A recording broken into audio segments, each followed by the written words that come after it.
record as well? Oh, yeah, I'm recording right now. I'm Perfect. recording your beautiful face right now. All right. So it's about time for me to go to do the Facebook Live thing. So I'm gonna go do that really quick, Okay. and then I'll come back and just give me a second.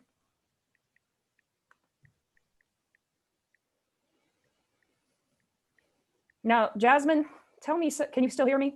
Yep. I've been saying Murell, is that right? Oh, it's Murell, but I'm so used to people saying it Murell. incorrectly. Like I Well, forget. I want to say it right. It's I want to say it right. Murell. Yeah. Okay. Murell. I know it doesn't sound like the way it's written, but that's yeah, it's Murell. Okay. But Thank I'm you. not really, I don't know, I'm not one of those people that I know get upset about pronouncing, because I pronounce people's names wrong all the time. Well, I had the opportunity to ask. I want to pronounce it correctly. Right, it's Murell. It's Murell. Murell. Okay.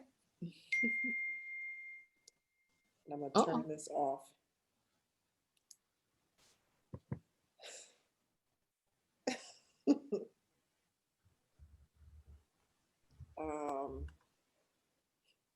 Oh man, that was so funny with Carolyn coming on.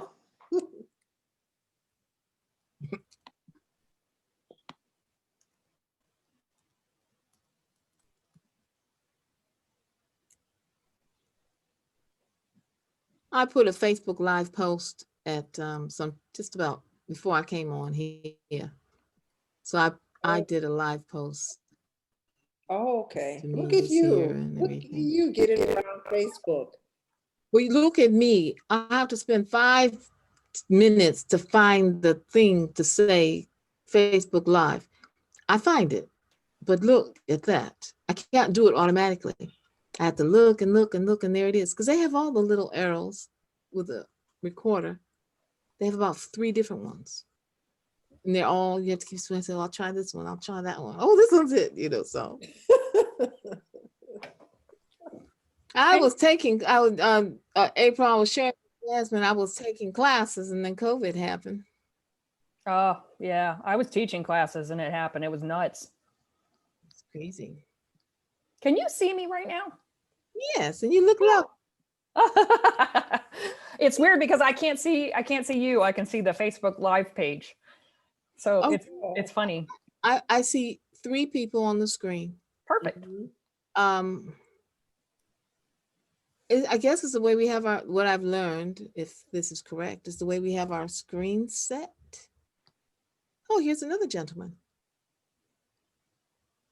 I know, I'm sorry, Lorenzo.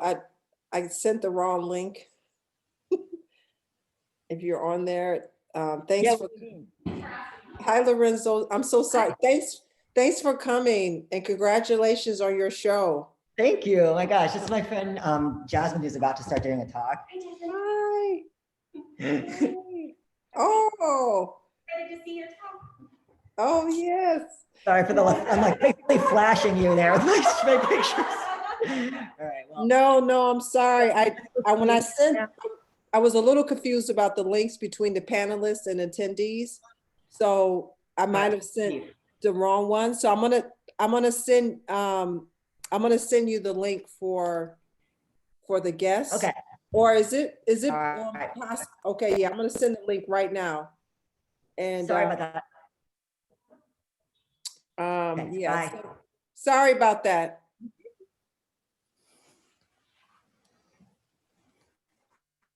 I will make an announcement as I start it. How about that? I'll make an announcement as I start it. But whenever they pop up, I'm gonna have to remove them. Oh yeah, definitely. But I will make it. Okay, so we're about to get started. Yeah. Okay. Here we go. Let me go to where I need to go to right here. All right.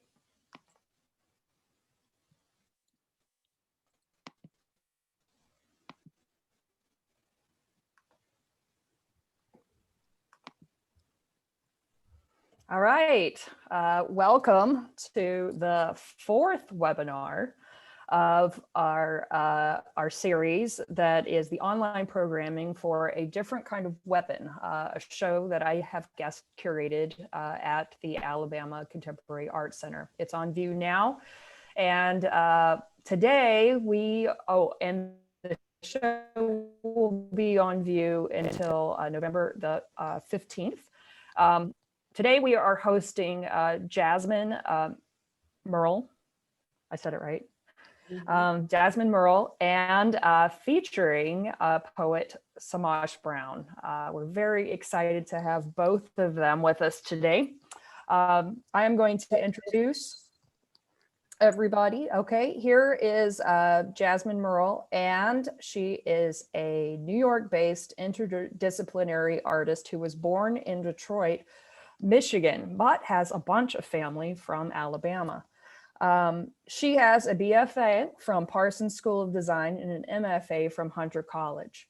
The intention of her work is to articulate the Black emotional and spiritual body within modern dilemmas related to psychic and existential annihilation. Whoa. She's deeply devoted to abstraction and has an interdisciplinary practice that encompasses the curating of objects and exhibitions, painting, sculpture, new media, photography, and sound. Her work has been included in group exhibitions at the International Center of Photography, the Whitney Museum of American Art, the Bronx Museum in York, and the Museum of Contemporary Art, in Chicago, Illinois, among others. She is a very prolific artist for sure. Today, she's going to talk with us about the artwork that she has in the show, A Different Kind of Weapon. And then we're going to introduce the poet here, Samaj Brown.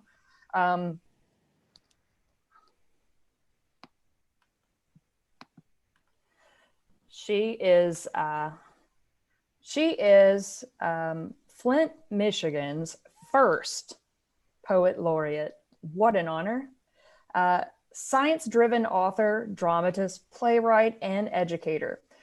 She builds interdisciplinary curriculum, shifting paradigms, creating innovations in science and health, education, and literary arts theater. She's published a book called Bleeding Fire! Tap, the Eternal Spring of Regenerative Light. I have a copy on the way, and I recommend to you, you can go pick it up on Amazon or any bookseller. It's a poetry and prose memoir, an odyssey in African-American history and culture, and part social commentary and part magic realism, which is the best kind of realism. All right. Jasmine is going to share a video with us now, and then we're going to come back for a talk, and we're going to hear Mrs. Brown read. All right. Hello, everyone. Thank you, April, for the intro. Thank you, everyone that was able to just take some time to, check out our work. Yes, I'm definitely a daughter of Detroit, daughter of the planet. And I'm so grateful to have my good friend and art lover Samaj Brown with me as well. And I'm going to start. I want to explain is that the piece in the exhibition is a life-size soil piece as part of like my dirt sculptures.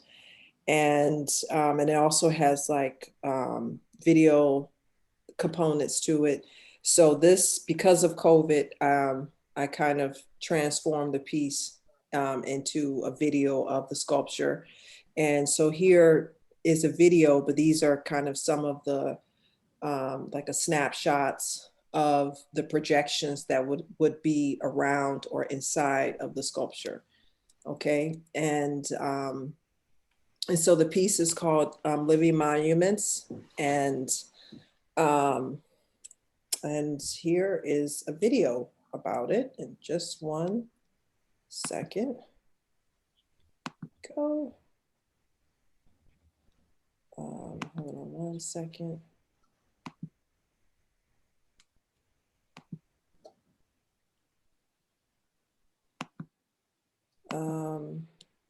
I don't know, it's not allowing me to share. Hold on, let me try one more time. Okay, I have it set. There you go. There you go. Perfect.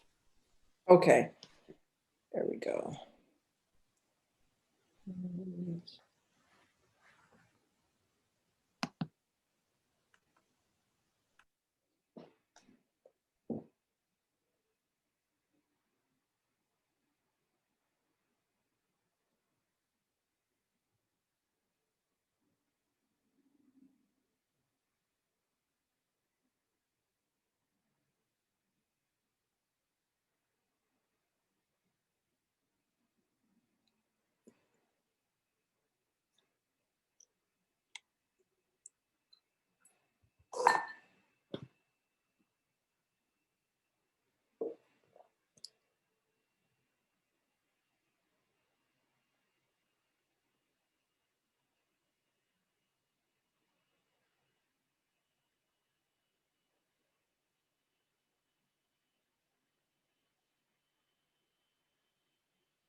Conjures, conjures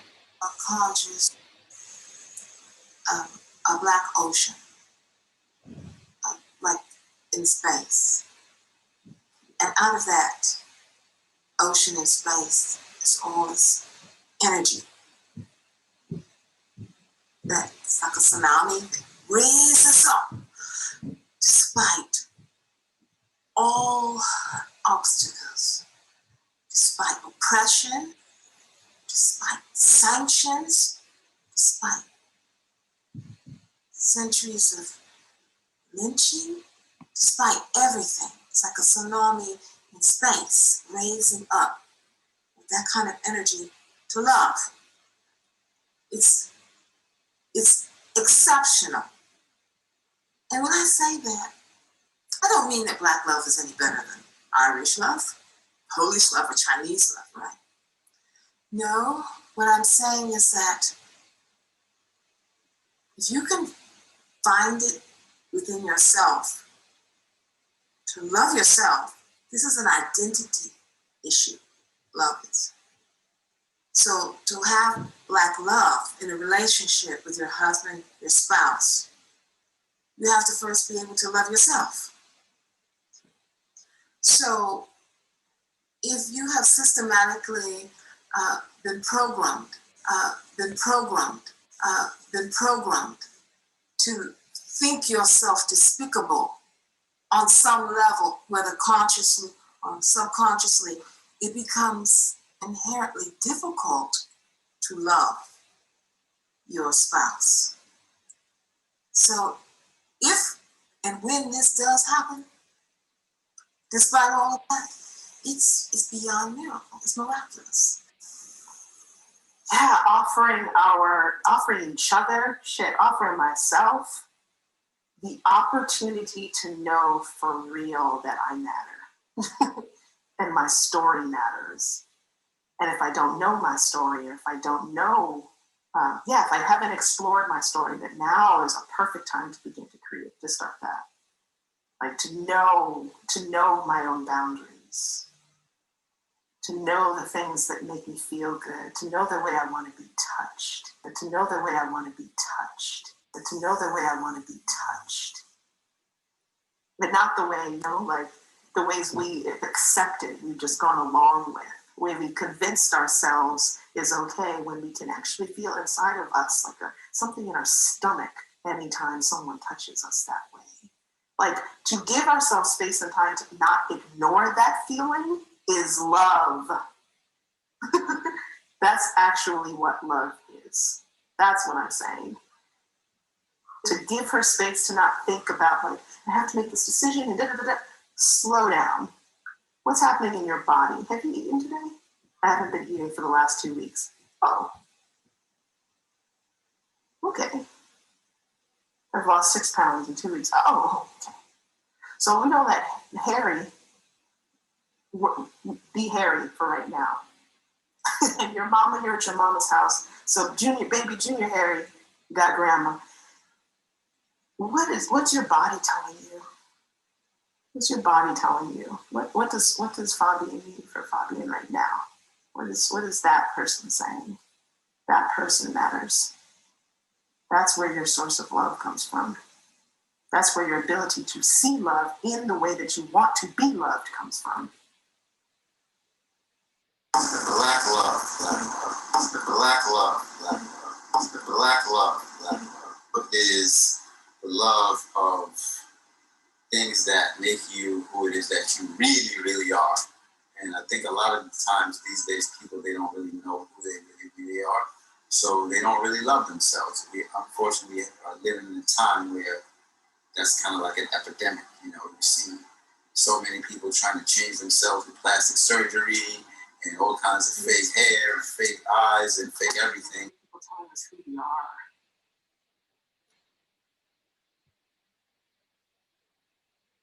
We experience projection of other people telling us who we are. We experience projection of other people telling us who we are. Think of that. We've ingested all of that. Generationally, we have ingested that understanding, that story of what our self-worth should be. We've ingested all of that projection of what Black is. It has been few and far and too far and in between where we've had and carved out, created space where each individual is asked, who are you? What do you want to be? What is your vision? What makes you happy? All right. So that was just a snapshot, and I would like to talk a little bit about it first, if it's possible. So I just wanted to I didn't get a chance to really talk about some of the ideas behind the work. And I also wanted to explain some things. So some of those are just some projections. Like the last piece was actually part of a Black Love project of interviews I did around the world. And actually Semaj was the first person that you can hear the voice.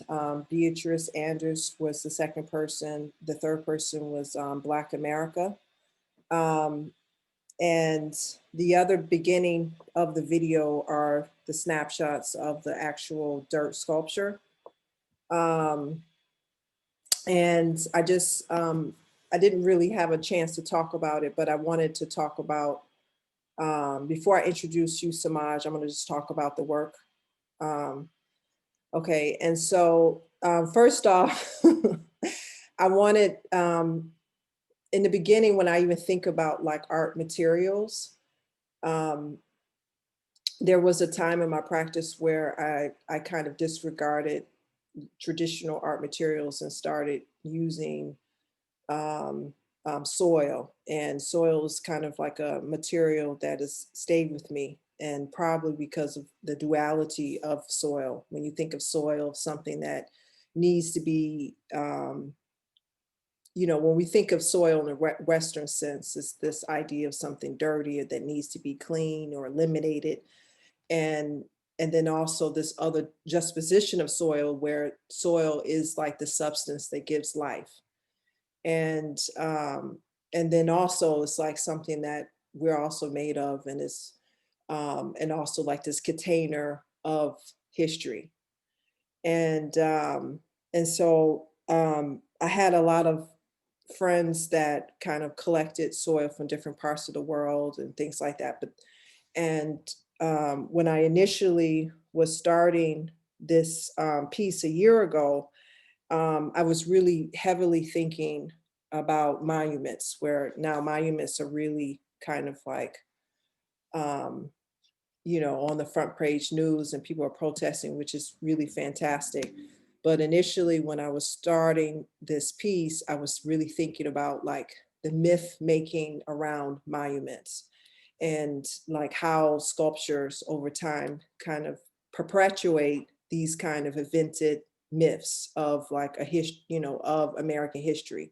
They're not real history, but they're like this kind of fake history that is kind of projected through these monuments. And at the same time, when you think about like the original, you know, Statue of Liberty, and how originally it was supposed to be created to celebrate the end of slavery and not immigration, and how that part of it has been kind of like erased, and this other kind of history that is put upon it.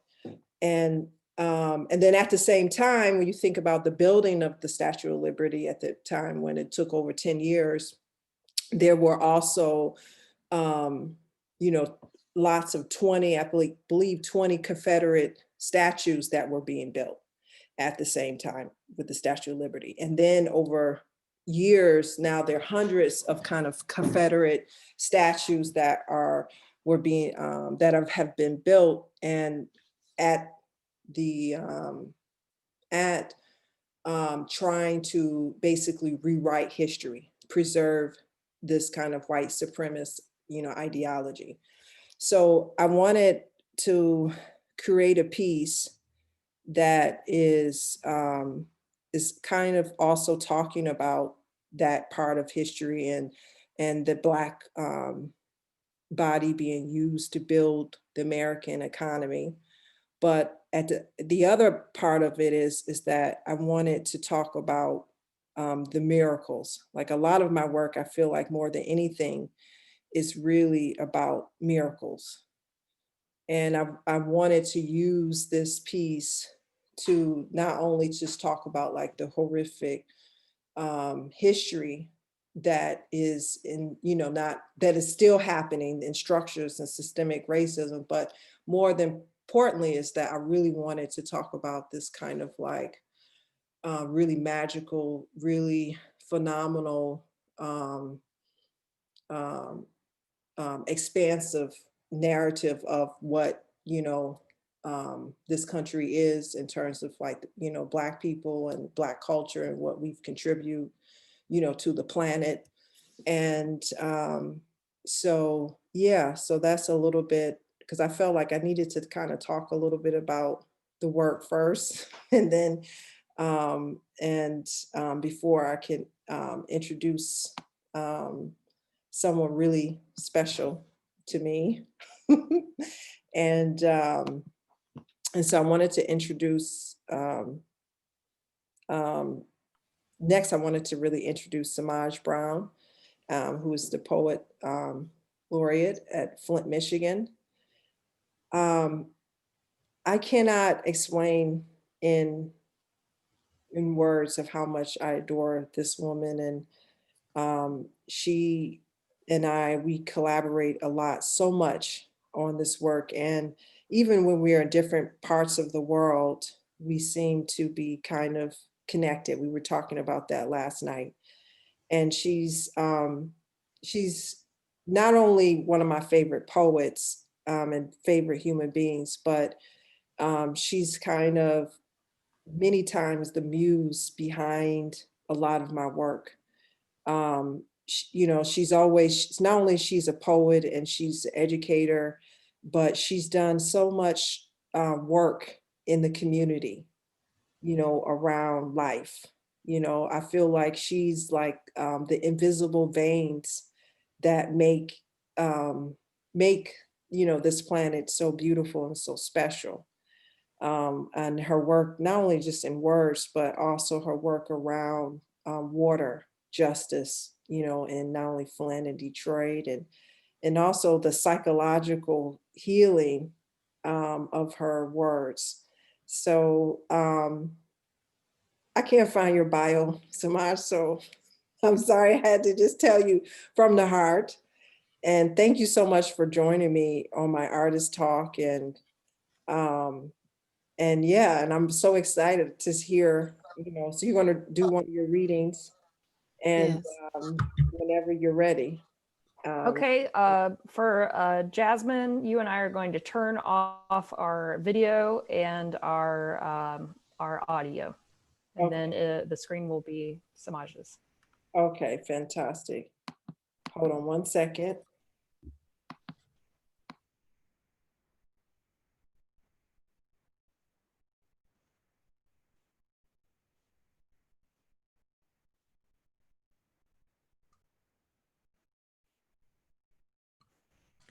So I would like to thank you, Jasmine, for that beautiful, heartfelt introduction. I feel the same way. I was in the middle of, and thank you, April, wonderful curator. I'm so honored to meet you. And I'm also going to thank Alabama Contemporary Art Museum, the Contemporary Arts Center. It's wonderful that you're having this exhibit and that you have this phenomenal artist, Jasmine Merle. She is, not only is her work compelling, it's so relevant. And what it helps people to do is think beyond the barriers. And so when I was thinking about which poem or what I was going to write to complement Jasmine's work, Jasmine and I went over some of the pieces together. And there's this poem called Mother Ocean, Making of a New Tribe. And it derived from an art exhibit at the Flint Institute of Arts. It was an installation of African-American women, and a photographic installation by Jerry Taliaferro. And it was just beautiful, and it inspired and spawned this poem, which has since become a performance, an entire performance piece. So I'm not going to read the entire poem. I'm going to read excerpt of it. And then there's another poem that was so relevant to Jasmine's work, and that's called River Killers. So what I have done is I've merged the two. And so it begins with this Mother Ocean piece. Mother Ocean is a spiritual creature, and she talks about her reaching out and accepting her daughters during the transatlantic slave trade, also known as Middle Passage. And the little river girl speaks, and she talks to Mother Ocean. And she says, I talked to the ocean. I asked Mother Ocean, how long after Middle Passage did it take to heal your daughters, make them whole? How did you shape this distinct, beautiful creation? And Mother Ocean answers, it's been 400 years.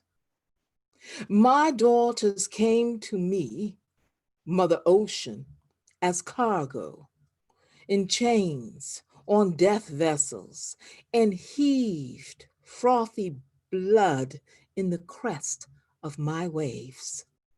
My daughters came to me, Mother Ocean, shredding skin, decomposing wombs, fodder for sea monsters and new world rapists. Millions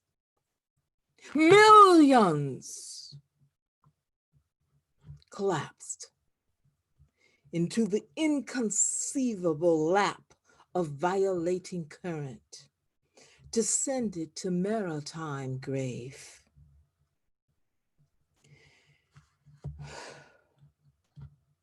Asphyxiated on the horror of what was yet to suffer. To the illegitimate imposter system, redemption has not come yet. You will fall, or you will listen. You see, you don't care what the people need, and you don't care if the people feed, and you don't care if the people bleed.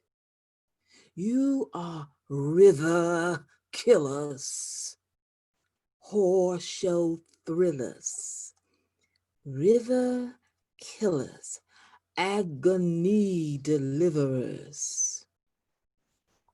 It's been 400 years, over 400 years. I sculpted my daughters and sons from promise and remain whole today. Their memories were stolen. Their memory was stolen. Could not remember gold of Benin or family compounds. At Kabylon, antiquity birthing science, Moorish Spain, Timbuktu, world center of trade and commerce, origins of Iron Forge, French Quarter, could not remember the military brilliance of Queen Nzinga or their original tongues of Yoruba and Fula. To the wicked illusionist, the community contortionist, death screams, see, you don't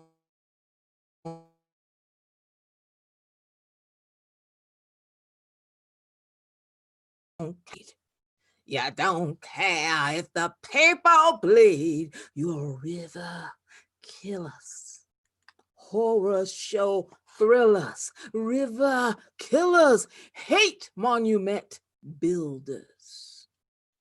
I, Mother Ocean, I fashioned each death new, molded feminine fluid into flesh, pooling ancient memories floating in time. They were recreated from the scarring flow of centuries, formed by amniotic river that pulse our veins. They speak the language of water now, and water is spirit, and spirit remembers. I am the ocean spirit remembering when they cannot. You are guilty of massive cruelty, homage to greed.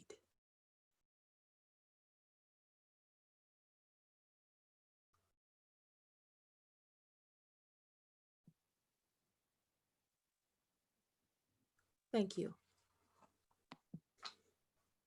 Wow. Thank you so much, Samaj. Well, That was thank you. incredible. Thank you so much.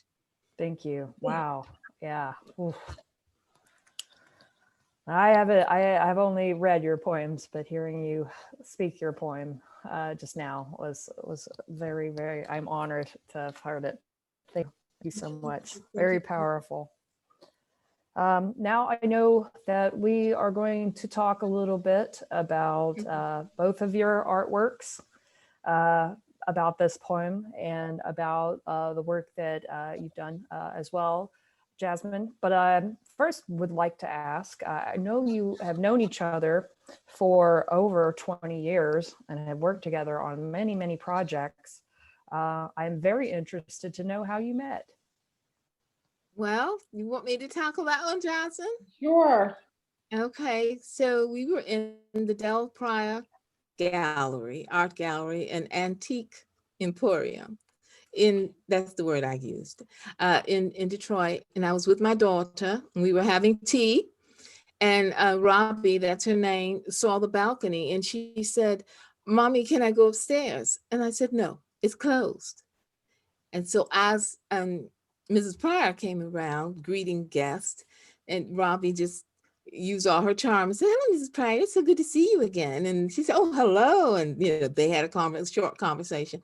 And Robbie asked Mrs. Pryor, she said, "May I go up in the balcony?" And she said, "Well, of course, darling, you can." Next thing I know, Robbie has on this Renoir type, beautiful dress and lace gloves. She hikes up her dress so she can climb two steps at a time up the stairs. And so I said, "I need to move it because she's not going to break one thing here." And so I was right behind her.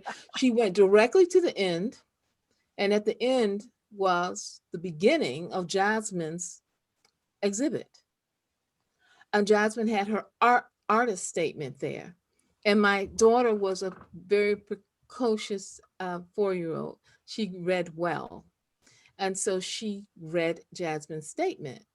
And this exhibit, I don't remember the name of it, but it was a sculpture of breasts, and they were made of chocolate.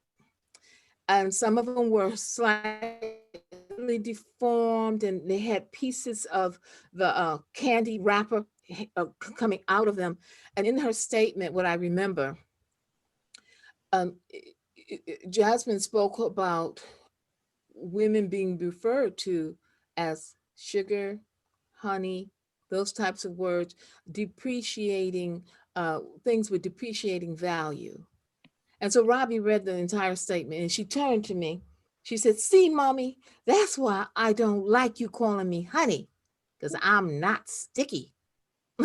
So, and she had asked me before, "Please don't call me honey." And that was the beginning, because I asked Mrs. Pryor, I said, "Who did this art? It is so compelling." I was working on a piece called Womb Is at the time, and I had written it, and we were performing it in different venues everywhere. It's like an opera type piece. It went so well with this work, and her work just blew my mind. It was so fantastic. And that's how it began. Oh, thank you. Thank It you. was just wonderful.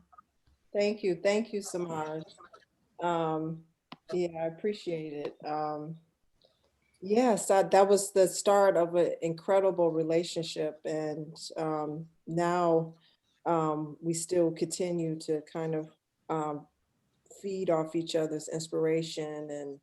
And yeah, I still remember that too. It's amazing. You were telling me, Jasmine, that that Samaj shows up in a lot of your video work. You were saying that was her voice in the video that you just showed us. How often would you say you do work together? You've referred to her as your muse. So is she incorporated into most things, or?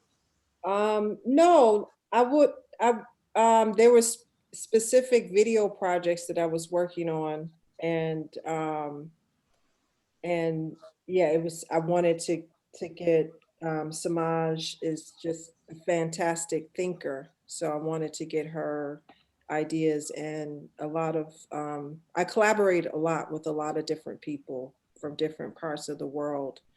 And yeah, so Detroit is a really special place in a sense of like history, and yeah, and a lot of Samaj's theatrical performances. I get it, I'm always asking to collaborate with creating videos for her projections and performances. But no, I I just can see it feels like a pretty fruitful friendship.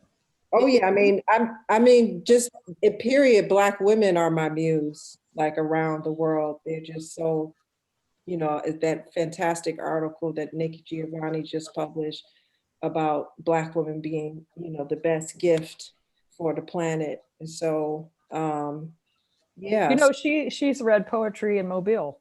I got to see her when I was 15. Yeah. It was something. Yeah.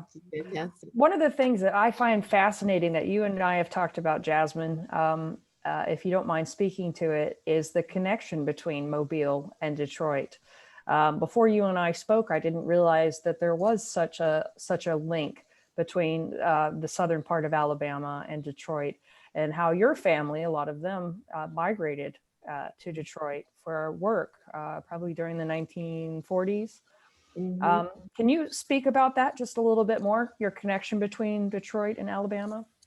Oh yeah, definitely. Well, yeah, well, I was born in Detroit, but my parents were actually born in New York, and my mother was adopted. So she was adopted by Caribbean parents, and her heritage is actually from the Caribbean as well.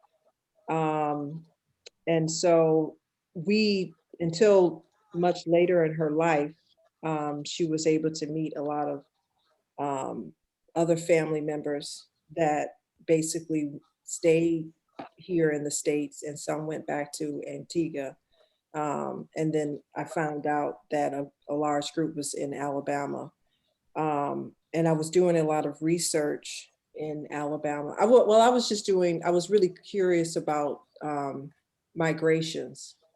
And there was a migration from Alabama a lot to Detroit, and different parts of the country.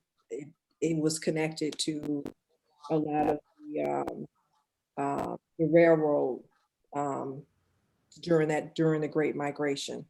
So, like Mississippi, I believe a lot of descendants from that area of Mississippi are from Chicago and North Carolina, from New York.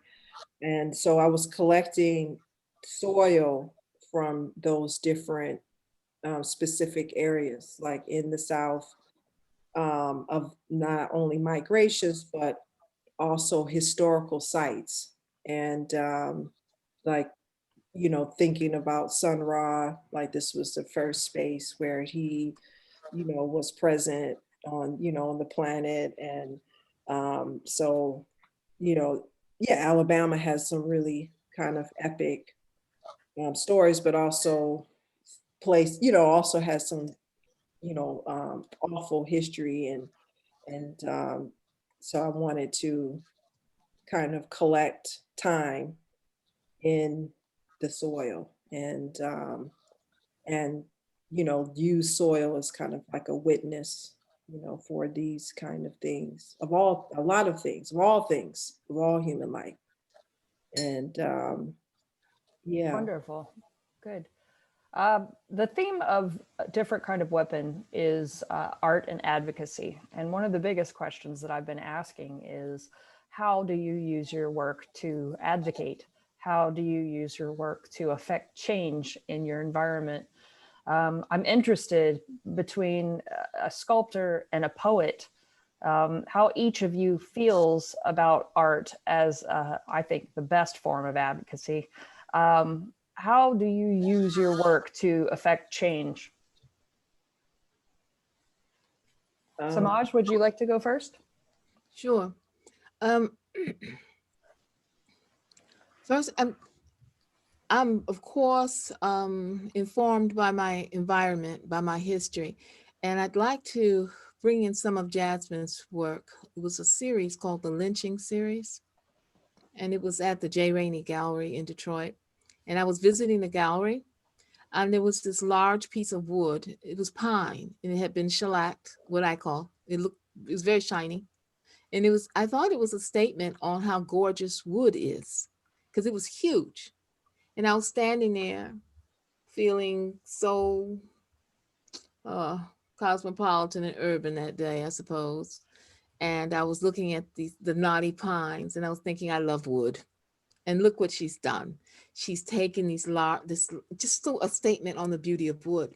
And so as I stood there smiling, I turned away, and I turned and looked at it some more. All of a sudden, my eye started to see certain things that I hadn't seen before.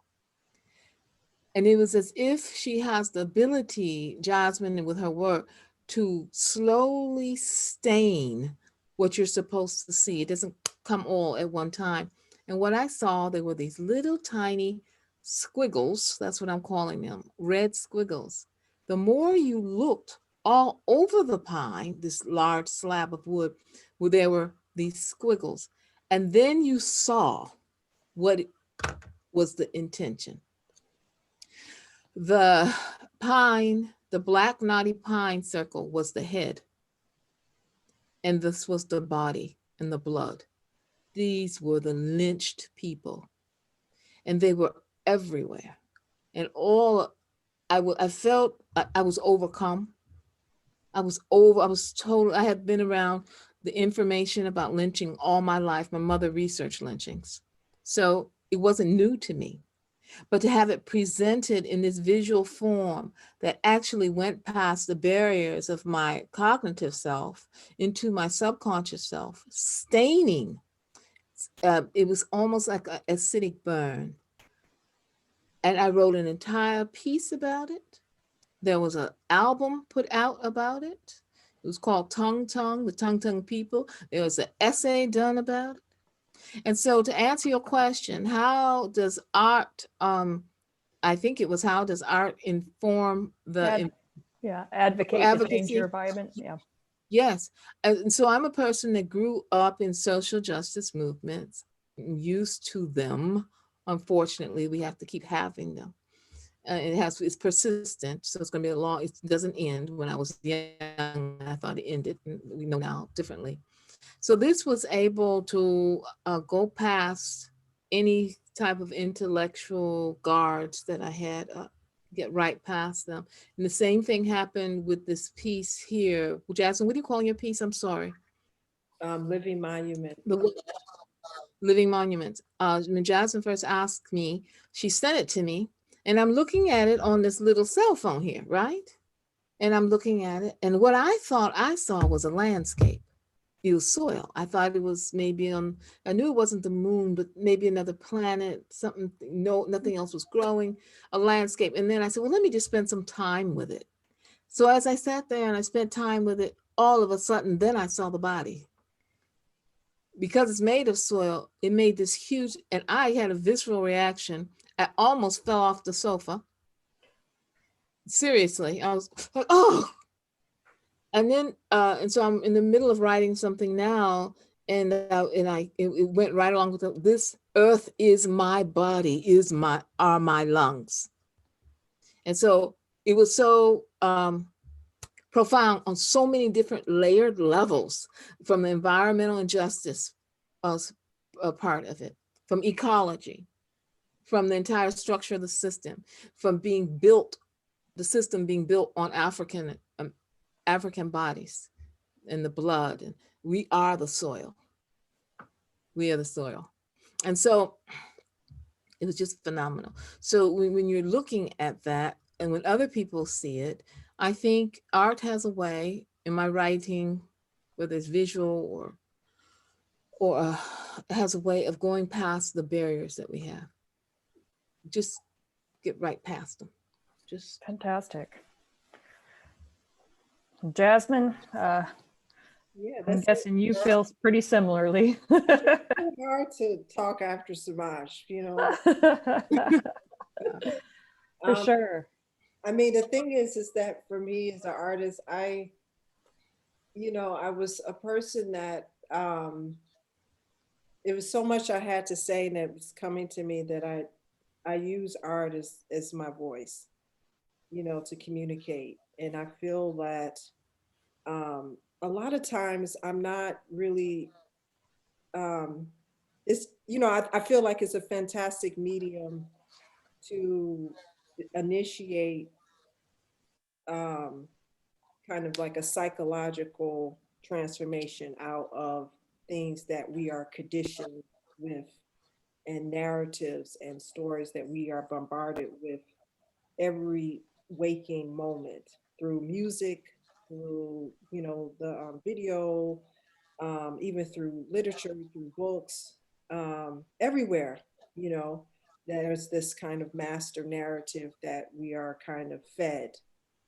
And I feel like art, it's hard for me to say because I don't really see myself as an activist. I just see myself as something that is using the medium to trigger something in people that has been forgotten. And so yeah, so because I do believe in collective memory, and yeah, so I'm using that as to kind of open up, you know. In my notes here, as you were talking about your video, something that I was curious and interested in is how you were speaking to the Confederate statues and how that they were created as a preservation of this idea of white supremacy, where we don't have so many statues or preservations of African history or of Black American history. It seems to me, one of the things that you mentioned was that you feel like your artwork is building a history that was unwritten, building a history and beginning to preserve a history, even if some of it is, and both of you have mentioned magical realism, the idea of, you know, using realistic narratives mixed with surreal aspects or dreams or fantasy.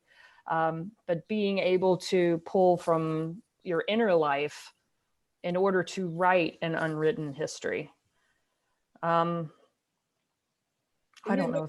I don't know if there's a question in there. Well, Yeah, no, I definitely. I'm interested in this creation of a history through your inner life, you know, and Well, definitely, you know, I think growing up in Detroit, it was a real privilege because my parents, very similar to Semaj, you know, my parents were Pan-Africanists, and I also had family living in the continent, and you know, and going to see Ivan Van Sertima speak, you know, as a teenager, that had evidence of showing Black people, African people traveling to Americas before Christopher Columbus. I really quickly on, it was this understanding that of my history as being expanded beyond, you know, before, and really the origins of all human beings. So I didn't really feel initially inferior. It was just, you know, it's just something that happened like over time. And so I'm really intrigued and inspired by history and science. I literally go and study in other countries because I know that books are written with misinformation. And actually, I went to Detroit public schools, and sometimes we didn't even have textbooks. So, and I know that there's a deliberate systemic system that is created to erase, you know, history. And so even the film that I'm working on speaks about all this, the limitless kind of things that actually made America who it is today and great. Um, and all the so many contributions that, you know, inventions and intellectual intelligence, musical intelligence, that even to this day that has been stolen and commodified and used, you know, and not really given, you know, proper due to Sure. the origins of where it's from. So I really like yeah, I'm really inspired by science. You know, that's what immortal uterus comes from. It comes from the immortal cell, first cell that never dies, you know, from the sharecropper Henrietta Lacks. And I mean, there is so much history, you know, like going, you know, I mean, I can go on and on no, about. absolutely. It's trying to reclaim a history that has been overlooked and not written. And how do we do that? How do we do that as artists? Well, it's definitely written. you know, like Timbuktu. I mean, you know, the first universities. I mean, it's just, we don't always have access to the information in America because, again, it's about control and power and perpetuating this kind of white supremacist narrative. And yeah, so this ideology. And so it's understood if, you know, definitely we can control somewhat the narrative and control the, you know, then you can control everything. And I know Semaj can go on and on about this, you know. I'm curious of what you're going to say about this. But yeah. Well, if you were asking about the relationship between the work, the artwork, and history, I'm asking, you were asking about the relationship between the artwork and history? Yes, yes. I'm really curious about the use of the artwork in a magical realist kind of a way, how you are using the surrealism, dreams, fantasies, internal spiritual connections to the past to build tangible historical monuments, much like living monument. I see. Okay. Well, there is no difference for me. This is how, this is how we live. This is how we encounter our reality. It's not separate and apart where, oh, now I'm going to write a story with magical realism. My life is magical realism. It is so magical and amazing that I even exist. There is a systemic, pervasive, unrelenting effort to destroy me, to annihilate me. So that I am here having an interview with this brilliant sculptor and yourself, a wonderful curator, is absolutely magical. It's a miracle. I am a miracle.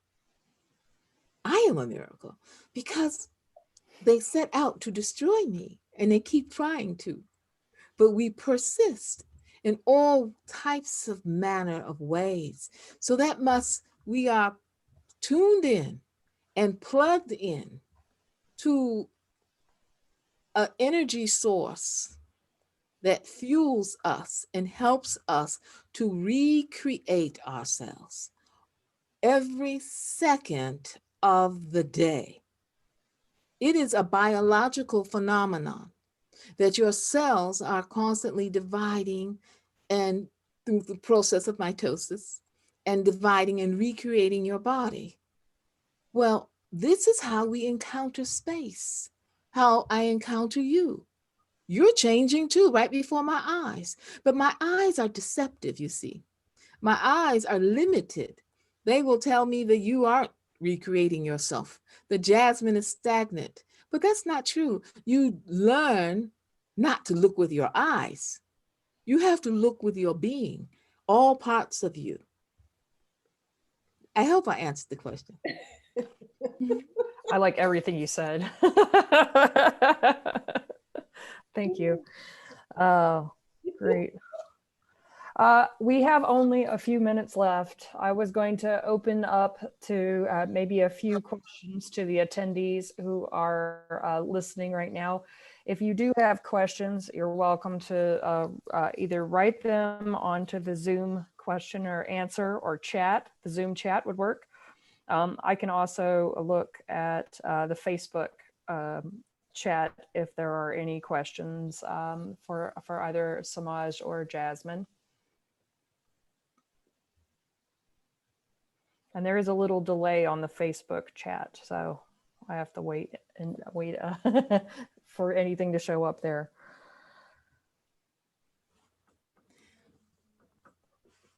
All right. While we're waiting, if anybody's typing into that, I would love to ask both of you, what's next? Jasmine. Well, I'm currently working on a documentary called Finding Medicine. And interviewing different types of doctors in different parts of the world. Wonderful. In particular, also from a historical point of view, I'm working with Dr. Moncrief, who's a historian who actually Semaj introduced me to, and around the history in America with medicine, and also, again, documenting the, endless kind of medical advancements and, information that was taken from enslaved people, and then also modern doctors in different parts of the world. And I'm hoping to actually work with another doctor, Dr. Brown, which is who Samaj's husband, and amazing sound artist and physician. Yeah. Oh, that's fantastic. And I can't wait for them to come out. I can't wait for them to come out. I'm quite unexpectedly writing it. The title is A Tea Blood Odyssey, Requiem in Brianna. It's an opera. And so it was brought to me through dream. And when I woke up, I was able to come into my workroom and start writing the music and the words. And the words mostly have been written. And my husband, being a music person, he was able to give me the bass line for one of the movements. And so I'm very grateful, I'm very excited to write an opera, and just, That's amazing. Yeah. just really I think excited. both of these projects sound fantastic. Yeah, I'm excited to see the opera and learn about all this different medicine that you discover and make art about, Jasmine. Oh yeah, I We do also have shared go ahead. that the Baruch College is actually going to screen a segment of, it's going to be accessible to the public, and in Oh, wonderful. yeah, actually. It's exciting. In fact, I'll tell you something funny. I was talking to Jasmine last night, and I had told her about this opera. She said, Samaj, did I ever tell you about the opera I want to write? And I said, and she started talking, I said, Jasmine, don't tell me. Don't say a word. Because, what we do is we may be away from each other and we come back together, and I'll say, I'm working on this. She said, I'm working on the same thing. So I said, don't tell me anything about your opera. I'm going to go ahead and write this and finish writing this. Then I'll tell you. I said, if it turns out to be everything you were thinking about, well, at least you have not told me. Because there's this synergy that's really wonderful to be able Right. to have a sister to collaborate with, to trust and talk. And her work inspires me so much. She is so compelling. Well, Jasmine talked about you saying, that you were plugged into the invisible veins of the universe. So I think you're both sharing a similar artery. Yes. Exactly. We have just a couple of questions here. The first question is, Jasmine, what artist has inspired you? Is there any particular artist that you might recommend or mention? Well, there's so many phenomenal artists but when I do go into the studio, I try to get them out. I'm actually a part of, and I'm working also with Baruch College with this another art collective is, how do you say, yeah, I'm an African. And as well as, of course, I adore Semaj, but this group of amazing artists, it's about 50 different artists from different parts of the world, interdisciplinary. Each one of them, Sienna Shields, which is the curator of it, she is like one of my favorite photographers. Yeah, it's so many artists, but that art collective, I love working with people that are brilliant and doing things outside kind of the, these kind of cliche narratives and things, and really pushing bounds more than just politically, but formally as well. Yeah, there's just so many. If I was to say in terms, Anna Mendieta definitely inspired a lot of my work and my practice. Artists that I adore, changes depending on the year and the moment and how I feel. But at the moment, these are pottery sculptures that are up. They're from Mali, 12th century. That's at the Metropolitan Museum. Are kind of blew my mind away because I never saw Right. pictures of the body in that way, But Speaking of earth, right? Mali is so famous for its earthworks and earth sculptures. One day, maybe you and I will take a visit to rebuild the mosque during the wet season in Mali. That's one of my dreams. We also have a question here, which I'm very interested to hear your answer to. This is how to replace Confederate monuments or other objectionable monuments with monuments to the Black body in public spaces. What are your ideas for that? I know that Ms. Semaj and I might disagree. I know I really feel like these monuments are a time of healing, and they need to actually just have accurate information about these people, and I feel at the same time the response to the public, spray painting them and projecting other images on them and extending the narrative is fantastic. But yeah, I agree, some of them need to be definitely destroyed, but at the same time, I think that there's some things, that trauma that cannot be erased, and it should not be erased, and it should just have factual information, about this person, the whole, person. Interesting. And Samaj, what do you think?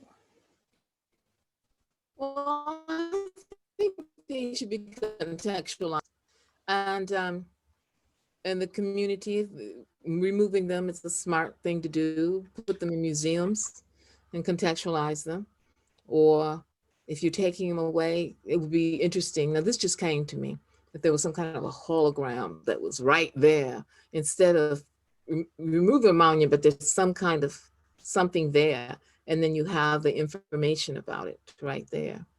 And so I've talked to some indigenous people to this land, some Native Americans who feel very strongly they want it out of their face. They don't want to look at it because the pain is so great. They just want to get rid of it. And that's the way a lot of people are feeling. And I understand it. And there are different types of solutions to this, different types of solutions. So it's not really, it's complicated for sure. It's not my passion, but I can understand it being other people's passion. Absolutely. Well, we have gone over just a little bit. I couldn't turn it off. I wanted to hear all you had to say. So I'm going to have to end here and let everybody know who's watching that we do have 2 more lectures coming up. One with Jillian Crochet and one with Brandon Dean. Those are going to happen in November, November 5th and 7th. I do hope that you will come and join us to hear about their artwork. Each one of these conversations has been so enlightening, and we are very appreciative that both of you are able to share your voice and your art with us today. Oh, so wonderful, and thank you so much for the invitation. I so enjoyed myself. Thank you, Jasmine. Thank you, April. Goodbye. Bye-bye.